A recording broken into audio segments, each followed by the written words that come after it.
السلام علیکم ورحمۃ اللہ وبرکاتہ۔ میرے پیارے آقا علیہ الصلاۃ والتسلیم کے پیارے دیوانوں، خاتون جنت حضرت فاطمۃ الزہرا رضی اللہ تعالی عنہا کی کنیزوں، تذکرۃ الانبیاء کے درس نمبر 60 میں آپ تمام کا استقبال ہے۔ اس وقت ہم سن رہے ہیں اللہ کے نبی داؤد علیہ السلام اور سلیمان علیہ السلام کی سوانح۔ الصلاۃ والسلام علیک یا رسول اللہ، الصلاۃ والسلام علیک یا حبیب اللہ، الصلاۃ والسلام علیک یا نبی اللہ، وعلی آلک واصحابک یا نور اللہ صلی اللہ تعالی علیہ وسلم۔ میرے پیارے آقا علیہ الصلاۃ والتسلیم کے پیارے دیوانوں، خاتون جنت حضرت فاطمۃ الزہرا رضی اللہ تعالی عنہا کی کنیزوں، پچھلے 2 درس سے ہم اللہ کے نبی داؤد علیہ السلام کے واقعات سماعت کر رہے ہیں۔ اب تک ہم نے یہ سنا کہ اللہ رب العزت نے اپنے نبی داؤد علیہ السلام کو نبوت کے ساتھ بادشاہت بھی عطا کی، ساتھ ہی اللہ نے آپ کو ایسی خوبصورت آواز و انداز عطا فرمایا کہ جب آپ اللہ کی تسبیحات بیان فرماتے تو تمام چرند و پرند جانور آپ کے ارد گرد آ کر جمع ہو جاتے۔ اللہ رب العزت نے آپ کے ہاتھوں کو وہ معجزہ عطا فرمایا تھا کہ آپ لوہے کو ہاتھ میں لیتے تو لوہا نرم ہو جاتا، اور پھر آپ اسے اپنے اعتبار سے موڑ کر اس کی زرہ بنایا کرتے تھے اور اسے فروخت کر کے اپنا اور اپنے اہل و عیال کا گزارا کیا کرتے تھے۔ اب آگے انبیاء اکرام کا مقام بہت بلند ہے۔ کچھ آیت کریمہ کی تشریح میں حضرت داؤد علیہ السلام کی طرف ایسے قصے منسوب کیے گئے ہیں جو سراسر باطل ہیں۔ صاحب کتاب لکھتے ہیں کہ میں نے جب ان آیت کریمہ کی تفسیر علامہ رازی رحمۃ اللہ تعالی کی تفسیر کبیر میں دیکھی تو ارادہ ہوا کہ آپ کے عظیم دلائل کو ذکر کیا جائے۔ اس کے بعد تفسیر ضیاء القرآن کو دیکھا تو خیال ہوا کہ اہل علم اور عوام دونوں کے لیے یہ تفسیر ہی زیادہ بہتر ہے کہ اسی کو بالکل اسی طرح ذکر کر دیا جائے، اس لیے ضیاء القرآن سے نقل کر رہا ہوں۔ علماء اکرام کی خدمت میں عرض ہے کہ اس مقام میں تفسیر کبیر کا ضرور مطالعہ فرمائیں۔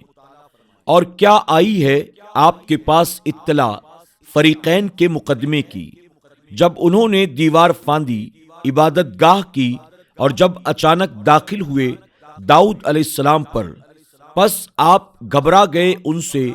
انہوں نے کہا، ڈریے نہیں، ہم تو مقدمے کے 2 فریق ہیں، زیادتی کی ہے ہم میں سے ایک نے دوسرے پر، آپ ہمارے درمیان انصاف کا فیصلہ فرمائیے اور بے انصافی نہ کیجیے، اور دکھائیے ہمیں سیدھا راستہ۔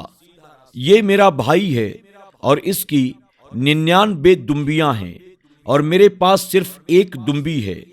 اب یہ کہتا ہے کہ وہ بھی میرے حوالے کر دو، اور سختی کرتا ہے میرے ساتھ گفتگو میں۔ آپ علیہ السلام نے فرمایا، بے شک اس نے ظلم کیا ہے تم پر، یہ مطالبہ کر کے کہ تیری دمبی کو اپنی دمبیوں میں ملا دے، اور اکثر حصہ دار زیادتی کرتے ہیں ایک دوسرے پر، سوائے ان حصے داروں کے جو ایمان لائے اور نیک کام کرتے رہے، اور ایسے لوگ بہت تھوڑے ہیں۔ اور فوراً خیال آ گیا داؤد علیہ السلام کو کہ ہم نے اسے آزمایا ہے، سو وہ معافی مانگنے لگ گئے اپنے رب سے اور گر پڑے رکوع میں، دل و جان سے اس کی طرف متوجہ ہو گئے۔ پس ہم نے بخش دی ان کی تقصیر، اور بے شک ان کے لیے ہمارے یہاں بڑا قرب ہے۔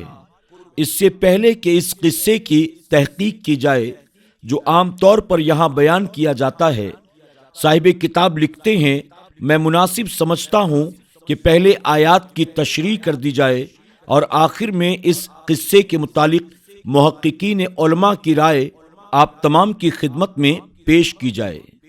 جب کسی واقعے کی طرف مخاطب کو متوجہ کرنا ہوتا ہے تو اس کا آغاز اس قسم کے استفہام سے کیا جاتا ہے تاکہ سننے والا ہمتن گوش ہو جائے، یعنی بڑے توجہ کے ساتھ سنے، اس واقعے کو سنے اور اس سے عبرت حاصل کرے۔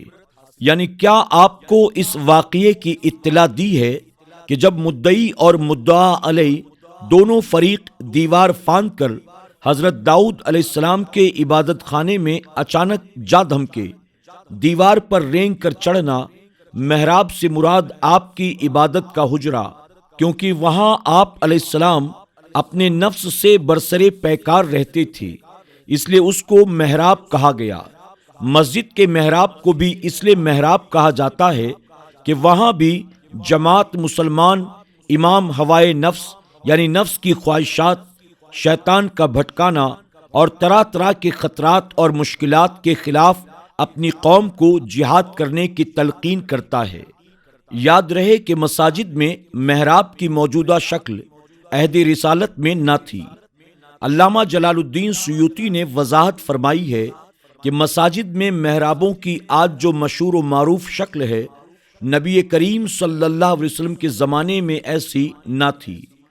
حضرت داؤد علیہ السلام کا معمول تھا، آپ ایک روز حکومت کے کاروبار سر انجام دیتے، مقدمات کا فیصلہ کرتے، دوسرے روز اپنے گھر کے فرائض انجام دیتے۔ 30 دن انہوں نے صرف عبادت کے لیے مخصوص کیا ہوا تھا اور اس دن اپنی عبادت گاہ پر پاسبان مقرر کر دیتے تاکہ لوگ ان کی عبادت میں خلل نہ ڈالیں۔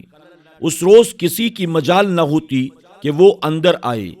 ایک دفعہ آپ علیہ السلام اپنے عبادت کے حجرے میں عبادت میں مصروف تھے تو ایسے وقت میں 2 اجنبیوں کا دیوار فاند کر بغیر اجازت طلب کیے ہوئے اندر گھس آنا بڑا حیرت انگیز واقعہ تھا۔ آپ علیہ السلام کو گھبراہٹ سی لاحق ہوئی، وہ بھی اس چیز کو بھانپ گئے اور کہنے لگے، ڈریے نہیں، ہم تو 2 فریق ہیں اور اپنے مقدمے کا فیصلہ کرانے کے لیے آپ کی خدمت میں حاضر ہوئے ہیں۔ آپ ازراہ نوازش حق و انصاف کے ساتھ ہمارا فیصلہ فرما دیجئے اور ہم میں سے کسی پر ظلم اور زیادتی نہ ہو، جو فریق بھی ظلم اور عدوان یعنی گمراہی کی راہ پر گامزن ہے، اسے عدل و انصاف کی سیدھی راہ پر چلنے کی ہدایت فرما دیجئے۔ اب وہ اپنا تنازع پیش کرتے ہیں۔ ان میں سے ایک کہنے لگا کہ یہ شخص میرا بھائی ہے، اس کے پاس 99 دمبیاں ہیں اور میرے پاس صرف 1 دمبی ہے۔ یہ مجھ کو کہتا ہے کہ یہ 1 دمبی بھی مجھے دے دو، میں اس کی حفاظت کروں گا، اس طرح میری دمبیوں کی تعداد پوری 100 ہو جائے گی اور تو اس 1 دمبی کی حفاظت کے جھنجٹ سے چھٹکارا پا جائے گا۔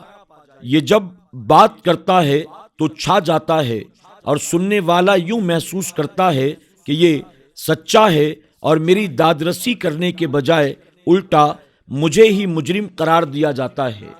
اس کا دوسرا مطلب یہ ہے کہ اس رعب سے مجھ سے بات کرتا ہے کہ میں جواب دینے کی جرت بھی نہیں کر سکتا ہوں۔ آپ نے فریقین کی بات سننے کے بعد فیصلہ دیا کہ یہ اس کی سراسر زیادتی ہے۔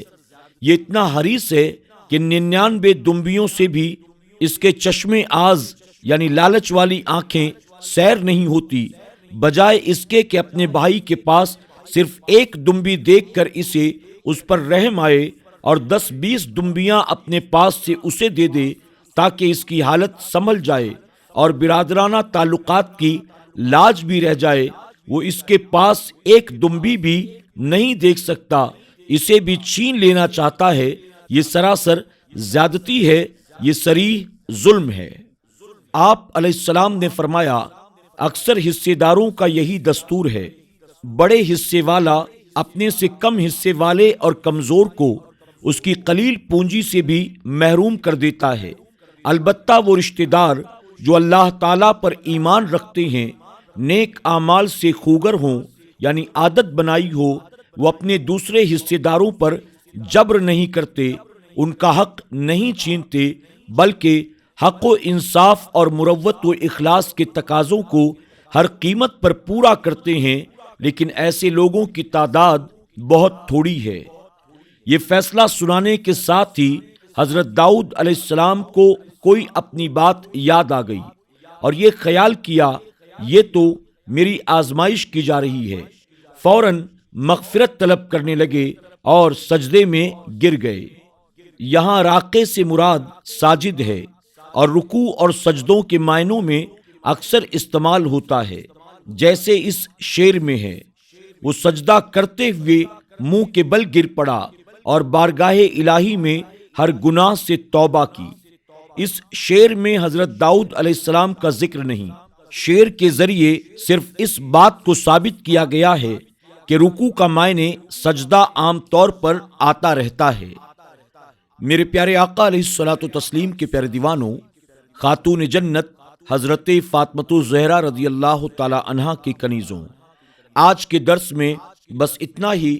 انشاءاللہ ہم کل کے درس میں داؤد علیہ السلام کی زندگی کا مکمل اور اصل واقعہ سماعت کریں گے۔ آپ تمام سے گزارش ہے کہ آپ تذکرۃ الانبیاء کے درس کو روزانہ پابندی کے ساتھ سننے کے ساتھ ساتھ اسے اپنے دوست احباب کے ساتھ بھی زیادہ سے زیادہ شیئر کرنے کی کوشش کریں۔ یقیناً انبیاء علیہ السلام کی زندگی ہمارے اور آپ کے لیے ایک بہترین نمونہ ہے۔ ہم انبیاء علیہ السلام کی زندگی کے ان واقعات کے ذریعے درس اور پیغام حاصل کر سکتے ہیں، اور یقیناً یہی درس اور پیغام ہماری اور آپ کی دنیا اور آخرت کو سنوارنے کے لیے کافی ہوگا۔ آپ سے درخواست ہے کہ خود بھی سنیں، اپنے دوست احباب کے ساتھ شیئر بھی کریں۔ آپ میں سے جنہوں نے اب تک ہمارا SDI آڈیو چینل سبسکرائب نہیں کیا، ابھی سبسکرائب کر لیں، اور آئندہ آنے والے تمام نئے درس کی نوٹیفیکیشن کے لیے، نئے بیانات کی نوٹیفیکیشن کے لیے بیل آئیکن پر کلک کرنا نہ بھولیں۔ سبحان اللہ کے ذریعے کمنٹ بھی کریں، لائک کر کے ہماری حوصلہ افزائی بھی کریں، اور شیئر کر کے اپنے لیے صدقہ جاریہ اکٹھا کریں۔ اللہ رب العزت ہمیں آپ کو سب کو مل جل کر اخلاص کے ساتھ دین و سنت کی خدمت کرنے کی توفیق عطا فرمائے۔ اپنا خیال رکھیں اور اپنی دعاؤں میں ہمیں ضرور یاد رکھیں۔ السلام علیکم ورحمۃ اللہ وبرکاتہ۔